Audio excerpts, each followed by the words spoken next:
We recently got back from going to the Hot Rod Tour of Texas, and it was a fun time. But one thing I learned in that 1,000-mile trip was my transmission has some issues.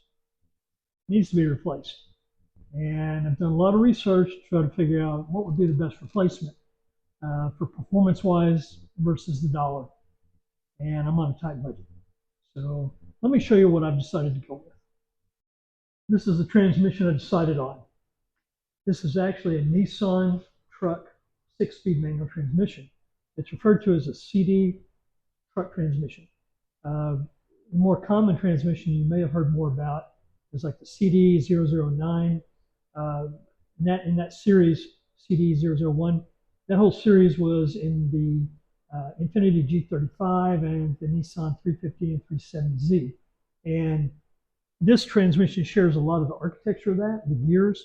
The gear ratios are a little bit different. The housing is a little bit different. The biggest difference between the two and what will make a difference to the truck guys is the placement of the shifter. Shifter's on the tail end of the tail housing of the transmission, whereas the car versions of this are the shifter is on a bracket extension extending off the back, and that would put the placement of the shifter too far back from the trucks. So you really want the truck one. If you're looking for one in a salvage yard, these things are fairly inexpensive. I picked this one up for about 500 bucks. It's a 6-speed manual. 6th gear is your overdrive, whereas I believe the T56, both 5th and 6th gear are overdrives. So the gear ratios in the upper gears are nicer. You don't need to have steep rear end gears to run this. In fact, if you've got an older car, high 2 series, a low 3 series, it's probably best. In the truck, I've currently got a 342 rear, and we'll see how that works. First gear may be pretty steep, so it may end up maybe 2nd gear is more like a 1st gear, but it'll drive nice on the highway. And they're tough. They're proven to take a lot of horsepower and a lot of abuse. Something that if you're looking for one, if it's not already in a vehicle that you're going to remove, let me show you a couple of things about it that would help you to identify the fact that it is from a truck and not a car. Okay, just starting at the back, the most obvious difference is shifter placement. It's in the back of the casing or the housing of the transmission, whereas the car's is mounted out here on a bracket. So that's a quick and obvious way. You also want to make sure you get a 2-wheel drive version and not a 4-wheel drive version. The 4-wheel drive, they may have brackets and things, an adapter kit for that in the future, but for right now, it's really the rear drive transmission that you're looking for. Another thing is on the side of the transmission, this is on the passenger side, there is a tag that is riveted to it. It's metal, and it has the VIN number of the vehicle that this was intended for. You can scan that or look up the numbers. It should reflect that it's either a Nissan Frontier or an Xterra. On the front, one thing I noticed on the housing, if you can get in there real close, you see it says CD140. If you look that up just put transmission CD140 under Google, it pulls up and talks about the Nissan CD truck transmission. Also, one thing that's another slight variance that you might not notice if they had a transmission just laying on the ground is the size of this bell housing. This one is a little bigger than the car application, and that's because of the size of the clutch. There's 2 different style kits available to install these behind an LS motor. And the first one involves an adapter between this transmission and the LS motor. It includes the flywheel, all the parts to mount it together, the clutch, throw-out bearing, pilot bearing, all that sort of thing. And it's kind of pricey, not real cheap. The other option is one that uses a bracket that you take this front pump plate off, and the bracket, it's built goes in front of that, and I'll show you all this in just a moment. But it does require modification of the bell housing, where we have to cut off probably about 6 inches or so of it. Either way, it works. That particular kit I liked. It was less expensive. and it's something I can do here. It's not a difficult modification. In fact, we're getting ready to do it in just a minute. Let me show you the parts I bought and why I bought the ones I did. Okay, this is a kit I bought from FabBot Fabrication, and it includes a clutch. And the reason I bought their clutch is because although it's the same size that I already have in my truck, the spline count is different, and it's made for the Nissan transmission. So we've got the clutch. This is the adapter plate. I just laid all the bolts in place. This is looking at it from the outside once it's mounted, because there's two grooves, and these will be for the throwout bearing, the hydraulic throwout bearing lines to go through. So this will replace that front bearing I just showed you on the transmission, and that's why we need to trim the bell housing back. For bell housing, to mount it to the LS motor, we need a 4L60 bell housing. I picked one of these up.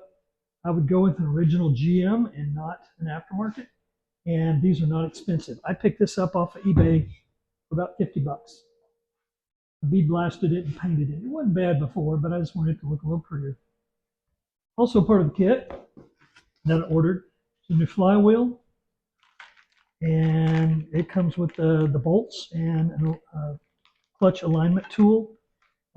Here's the throwout bearing, my hydraulic lines, pilot bearing, and spacer. And one part that was not included with the kit, and I didn't think about it until later, is that the CD transmission is very simple and only has two electrical connections. And these two are for the neutral safety switch and the backup lights. It does not have provisions for a VSS, or that vehicle speed sensor that the LS motor needs to have. So another company, LOJ Conversions, has this slip yoke. This one is for a 1310 U-joint, and you can get any style you'd like, 1330, 1350. They'll provide whatever you need for your application. If you're high horsepower, you don't want the bigger U-joint. It's got this, what looks like a reluctor gear on it. It's got 17 points on it, I guess you'd call it. And there's a sensor. It's made so that the LSPCM can read the signal that is being developed by the drive shaft or the output of the transmission. So there's your VSS signal. As far as the shifter goes, when I purchased the transmission, it came with this factory shifter. It's okay. It's not really what I want. I'd like to have a short throw. The short throw shifters aren't real cheap. Depending on who you get them from, there's several available. And right now I decided just to hold off on buying one until we get the transmission into the truck, verify everything's working properly. Then we'll worry about putting a new shifter into it. I measured about approximately 2 inches from this rib, 2 inches out, and made a mark kind of as I went around, and then I just connected the dots. And it doesn't have to be exactly precise, and the reason for that is the mounting point is on the inside for the pump cover, not out here. This is just part of the housing. If it's a hair too long, you want to make sure you shave it back, because if you put the adapter on and it touches this outer casing before it seals properly to the inside, then you're going to have leaks. So you want to make sure there's a slight gap. So I want to minimize the gap between the housing and the new adapter plate. But whether that gap is, you know, a 1/16 of an inch or a 1/4 of an inch doesn't really matter, because there isn't anything within the area that can get in there that would hurt anything. You know, it's sealed because of that front plate. So I'm going to get my 4.5 inch cutoff wheel, and we're going to take the front half of this bell housing off.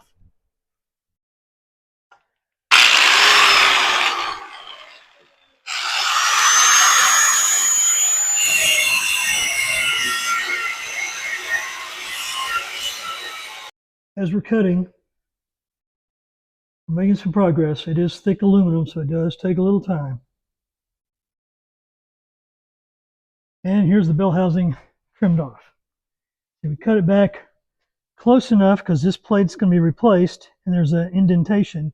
So this can stick out a little bit over the edge of that, but not too much. So we'll see if this down here, if this sticks out too much from the bottom here or not. If not, maybe a little bit more grinding is involved. But overall, it looks good. Took off all the sharp edges. And there's our old bell housing, or what's left of it. Now we'll pull it back in, wipe it down, make sure it's good and clean before we remove this, and we'll replace this front cover. I've cleaned the splines up nicely. Got all the grease and the buildup junk out of the grooves, and I've cleaned all around the plate to make sure there's no debris. One thing of note as well, and you can kind of see it here, there's a gasket between this front cover and the housing. You'll want to be careful how you remove this front cover because you want to reuse that gasket.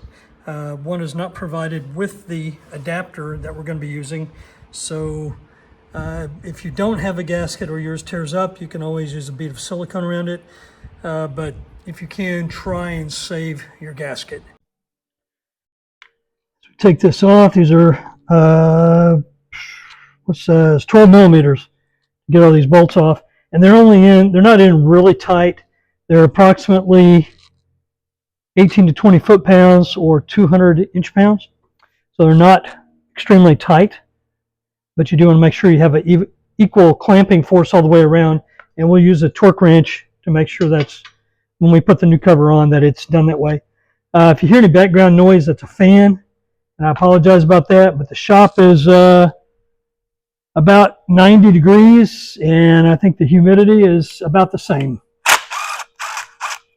So it's pretty warm. Yes, these have been in there a long time. They feel like they're a little tighter than they should be, but I would assume it's factory spec. Or they may have had a little bit of thread locker put on them.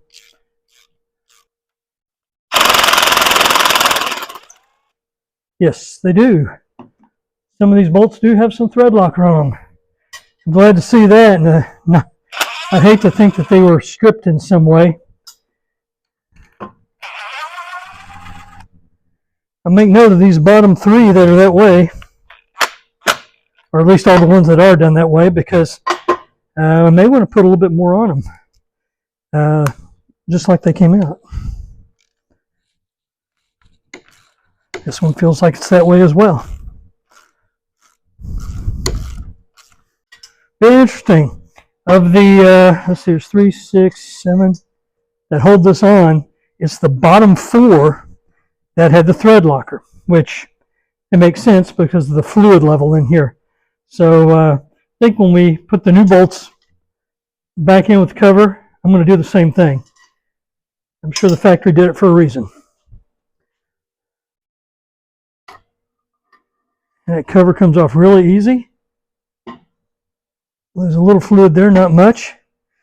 And yeah, you can see the gasket stayed. In fact, you can see these bottom 4 holes have the orange. That's where the thread locker was. I'm sure that has to do with the fluid level inside the case. So I think we'll definitely add a little bit of thread locker to the bolts as we put them back in. Okay, I put the plate on, but I just used 2 bolts to do it with. This is a trial fit, one here and here, just so I could see if what I cut off from the housing was adequate. And I went around it with a Sharpie, and you can see like there's a little area right there where it makes contact just barely. But on the other side, you can see up here at the top, there's a slight contact. And then right down here, there's an area where that makes contact as well. Or it's so close, it's like I'd like to grind off a bit of that just to be certain that this plate will seal completely the way it should and not hit this first, leave a gap to the transmission housing and cause a big leak. So I'm going to take just a minute. I'm going to take this plate off and get my grinder back out and work on those 3 areas, and then I'll come back to you. Okay, this is trial fit number 2. After doing a little bit more grinding,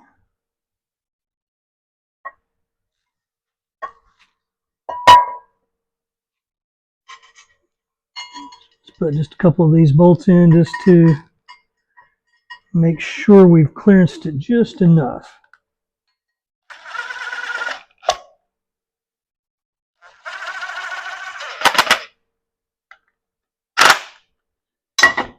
Okay, down here, clears. Let me show you what I'm looking at. It'll be a little easier. Okay, I just wanted to show you where I was clearancing, and you can see there is a gap there. And we're clearing all across the top, come around this other side, and at the top where it was making some contact right there, it's not. And down here it kind of was. But you can see there is space. So everything else is fine. Now that's when I mentioned before that if you don't really have to make this super precise, because this housing, once it's bolted in place, whether this is cut back another ½ inch or not is really not important. Aesthetically, I think it might look a little better, but let's just put the whole thing together and see what it looks like. Okay, moving on to the slave cylinder. It comes assembled like this. So you want to take the bearing itself off. This leaves the housing separate. You want to put these two O-rings on top here, and that's where this adapter comes through. It's a spacer, really. It just acts to help hold it up off the base here while you put it on. And then your bearings fits down over that. And before we put that back onto here, the two lines, before this was the factory bleed line, and this was the inlet, or where the fluid entered the slave. It's going to be reversed. It really doesn't matter, because as long as whichever one you decide to use as the bleeder just needs to be on top, because air rises to the top. So this is going to be our bleed side. This is going to be our input side. The factory fittings we're pulling out. We're not going to use them. One thing to note, now this side just unscrews, no big deal. This side has a pin that must be driven out. I used a real tiny jeweler's screwdriver from the back side to push it out. So be sure that when you get it close to removing, that you have something to catch it. So when it comes out, you don't spend extra time looking for it all over the floor like I did. Also note that at the end of it, there's this little rubber O-ring. This stayed inside the housing when I pulled this out. It wasn't there.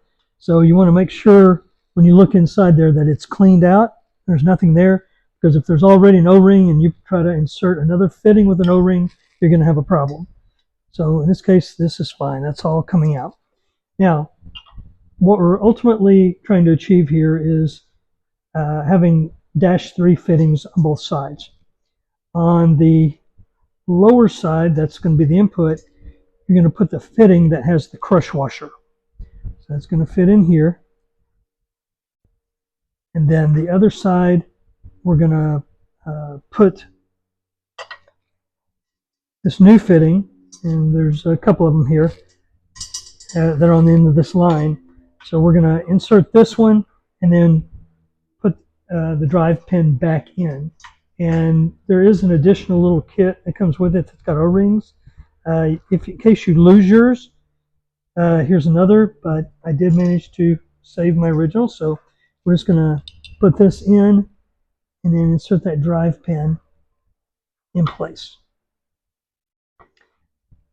And this is I believe it's a 13 on there.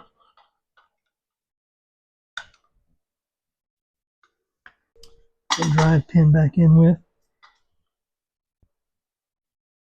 Let's see.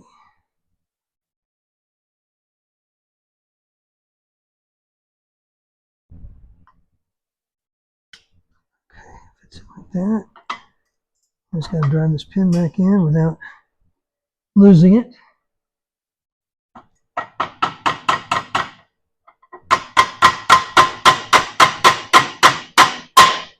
And it's all the way in. So that's how it should look. This one's held in with the pin. It's got the O-ring on it. This one has the crush washer. And this line, we said that the top one was going to be our bleed line. And that has a bleeder already on it. So we're going to attach that to this side.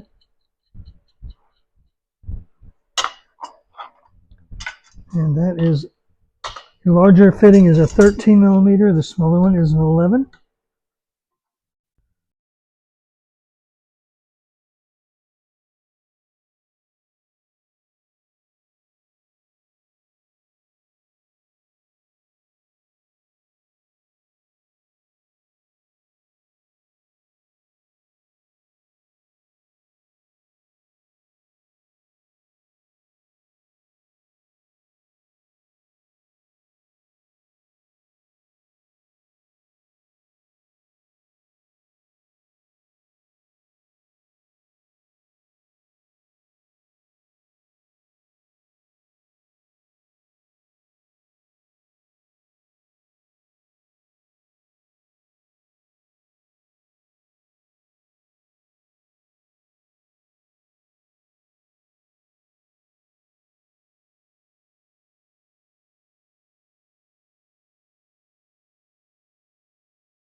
Okay, I do apologize about the audio dying earlier. I should have changed out the microphone and I didn't do it. Anyway, this is an after installation and the lines are routed through the grooves in the billet cover. Everything fits properly. You make sure there's not kink. They move freely if they need to. And it's really ready to install at this point. Now we just got to get the truck ready, and I'll do another video once we get the transmission installed in the truck so we can see how it functions. I appreciate you sticking around if you made it all the way through. If you decide to do this transmission, hopefully this information I provided in the video will be of help to you, whether you decide to go this route or not. Well, I appreciate you sticking with me. I know the audio cutting out, that was a real pain. I'm sorry I had to dub it in there. And I tried to trim it down. I didn't want to make it too boring, but at the same time, cover some important points. Everything's mounted. This is ready now to go in the truck. One point that Matt, who owns FabBot Fabrication, mentioned is when it comes time to fill the fluid in the transmission, the easiest way really, rather than using the side filler plug, especially once the transmission's installed, would be to just remove the shifter and add the fluid that way. Drain plug's on the bottom if you need to drain it. But the fill plug, instead of dealing with that, pouring it from the top would be a lot simpler. Anyway, we got it all together. It looks good. It's ready to install in the truck. And whether or not you decide to go this route on your truck, at least you got some information to help you make your decision, I hope. So I hope you found the video helpful. Thanks for stopping in. See you in the next video.